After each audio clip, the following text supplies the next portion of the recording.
Are you committing mortgage fraud and you don't even know it?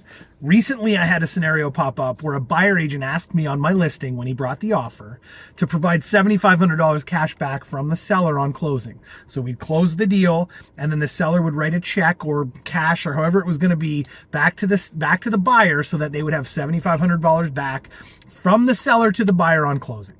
Unfortunately, I said, I'm sorry, sir, but I can't do this or allow my sellers to do this because for your buyers, this is mortgage fraud. I told them no. We got the deal done anyway and everything was great. But just remember that the mortgage companies are out there they're there to finance houses and they're there to finance properties.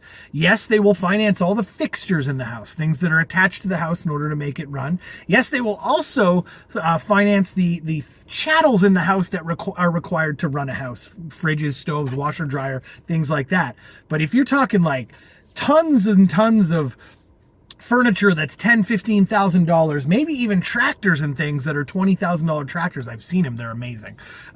They won't finance those things within the deal. You'll have to do a separate deal outside of the transaction in order for the buyer and seller to come to terms with a payment for those things.